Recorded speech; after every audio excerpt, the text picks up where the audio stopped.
সুর বেশ জোরালোভাবে শোনা যাচ্ছে। গত মাসে দেশটির পশ্চিমবঙ্গ রাজ্যে আরজিকর হাসপাতালে এক নারীর ধর্ষণ ও হত্যাকাণ্ডের জের ধরে উত্তাল জনস্রোতে শোনা যাচ্ছিল এক দফা এক দাবি মমতার পদত্যাগ।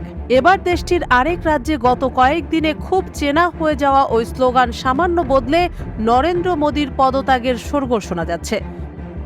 মূলত ৮ মাস আগে প্রধানমন্ত্রী নরেন্দ্র মোদী মহারাষ্ট্রের সিন্ধুদুর্গে ছত্রপতি শিবাজী মহারাজের মূর্তি উন্মোচন করেছিলেন। সেই মূর্তিকে কেন্দ্র করেই সম্প্রতি শুরু হয়েছে মহারাষ্ট্রে রাজনৈতিক কোন্দল।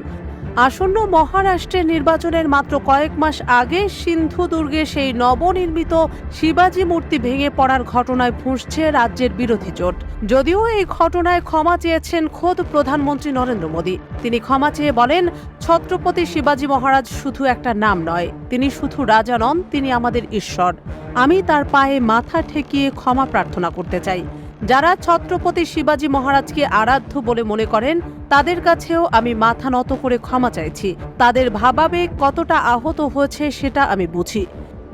কিন্তু তাতেও কমেনি অশান্তির আগুন। রাজ্য জুড়ে চলছে কঠোর প্রতিবাদ, উঠছে মোদী সরকারের পদত্যাগের দাবি। খবরটি সামনে এনেছে ইন্ডিয়ান এক্সপ্রেস বাংলা।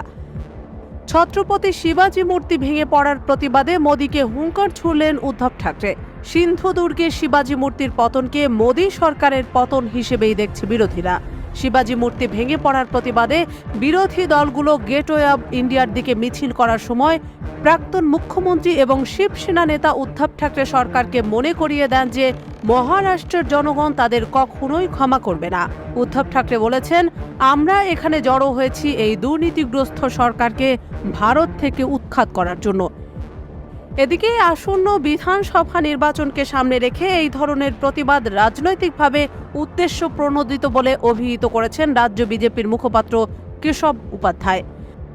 অন্যদিকে মোদীর কোনো বক্তব্যই শান্ত করতে পারছে না বিরোধীদের। উল্টো বিরোধীরা ক্রমাগত মোদী ও বিজেপিকে কোণঠাসা করছে। এই প্রেক্ষাপটে শিবসেনা সাংসদ সঞ্জয় রাউত মুম্বাইয়ে মিডিয়ার সাথে কথা বলার সময় মোদী সরকারকে নিশানা করেছেন। তিনি দাবি করেন,